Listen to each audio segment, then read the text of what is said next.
मराठी भाषा में एक ग्रंथ मिलता है राम कथा का। ग्रंथ का नाम है भावार्थ रामायण। ये भावार्थ रामायण महान संत एकनाथ जी ने लिखा है।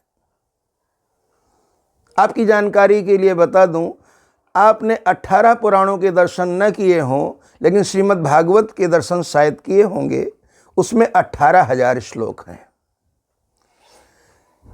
वाल्मीकि रामायण में 24,000 श्लोक हैं। और ये जो मराठी भाषा में संत एकनाथ जी की रामायण है, इसमें 36,000 अभंग हैं, ओबियाँ हैं, श्लोक हैं। मराठी में 36,000 श्लोक हैं। बड़ा महान ग्रंथ है। तो इसमें एक बड़ा सुंदर भाव आता है। एक बार भगवान श्री राम जी चित्रकूट में थे। ये मराठी भाषा के रामायण की बात बता रहा हूं आपको।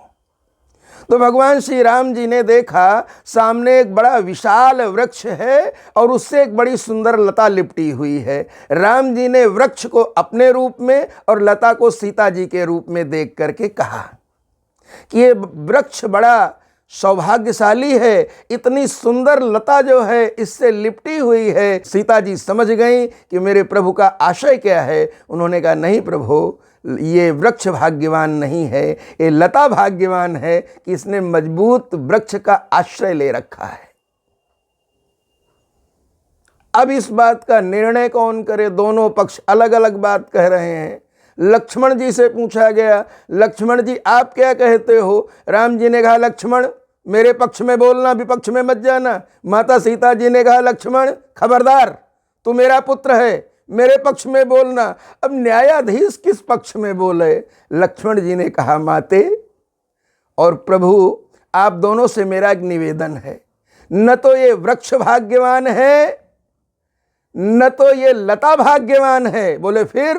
बोले इन दोनों की छाया में बैठा हुआ पक्षी का एक छोटा सा बच्चा, जिसको दोनों की छाया मिल रही है, दोनों की कृपा मिल रही है, दोनों का आश्रय मिला हुआ है, वो पक्षी का बच्चा जो है वो बड़ा भाग्यवान है। और लक्ष्मण जी ने वहाँ पर अपने आप को प्रस्तुत किया कि यानी भाग्यवान सीता जी से जुड़कर राम जी नहीं है, राम जी से जुड़कर सीता जी भाग्यवान नहीं है, बल्कि दोनों की कृपा का आशीर्वाद प्राप्त करके ये लक्ष्मण नाम का जो जीव है ये बड़ा सुखी है, बड़ा सौभाग्यशाली है।